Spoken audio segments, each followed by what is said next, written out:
Hey everyone, Jamie Shingala here of Shingala Aussies.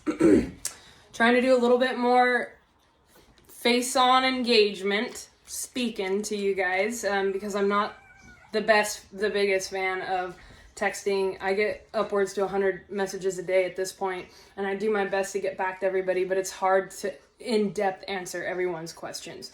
So I'm going to share a little bit about myself today, talk about a couple of things that I think are really important, and hopefully I can keep the ball rolling with filming myself and talking to you guys. So, sitting in the whelping box with Opal. We got River over here. So, one thing that I'd like to say is that I am proud to raise dogs. It's one of those things that people get a lot of crap for. I totally get it too. When I first started, I was insecure because growing up on a farm, we always had border collies, but we always took in strays. In fact, that's how I got my Australian Shepherd.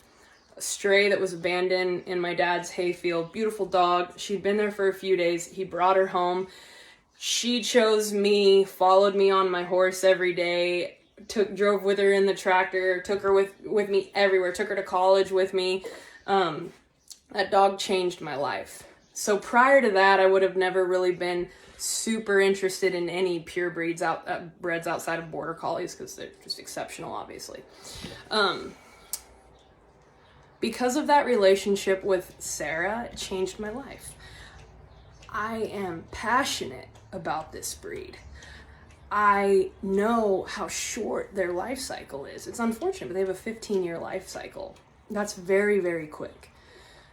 If it weren't for ethical, responsible people that held themselves accountable for excellence, what would the future of our dogs look like? I know it's not the greatest right now, but it's not because of people like me, okay?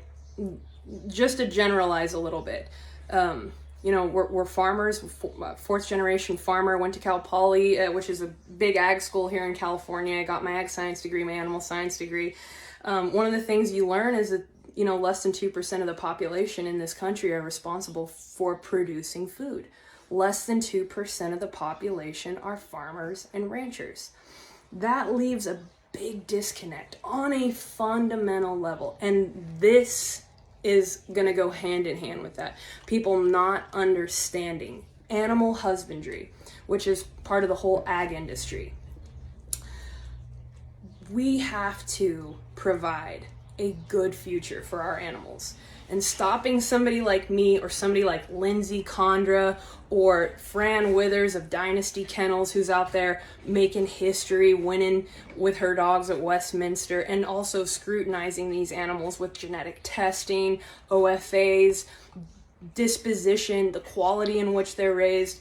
If you eliminate that, you do a huge injustice to canines, and you perpetuate ignorance and the suffering and abuse of canines, okay?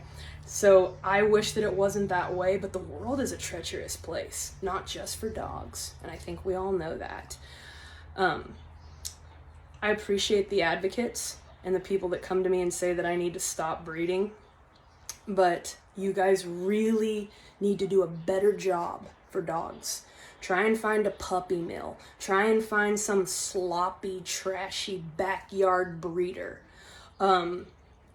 Educate yourselves on how to raise a dog, on breeds of dogs, on the specifics of the breeds of those dogs, not just genetically what they can handle or can't, but mentally how those dogs are. Know what you're doing before you bring a dog home. If you buy from a breeder, they should have a laundry list of questions for you, and you should for them, okay? It should be a relationship, okay? So, that's just something that I wanted to put out there. I do not condone dogs in pounds. It hurts me. It's painful. I watch the documentaries. I follow that shit. It's horrible, okay? But none of these animals will ever be in a pound or on the streets because of the responsibility that I personally take on every level, okay? Cha-cha. These animals are more important to me than most people. I mean it. So, again, just, I feel ya. It hurts to see the suffering of animals, okay? But you gotta do better, okay?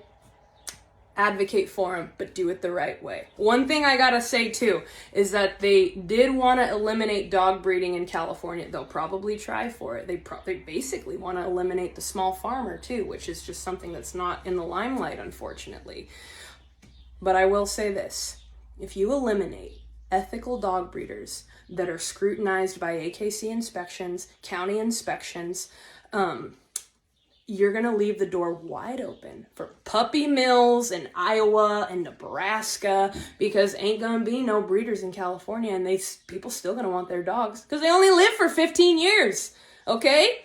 And you're going to want another dog when your dog dies. Let's just be real. All right, I've said my piece. I'm going to try to do better and be a little more articulate with myself. Hold on. Here we go. Who do we have? Okay. That's another thing. People freak out when I pick my puppies up. Look at this dog. Look at that. Relaxed. This is how you pick a puppy up. Just like the mom would. Okay? Don't be hating till you know. Okay?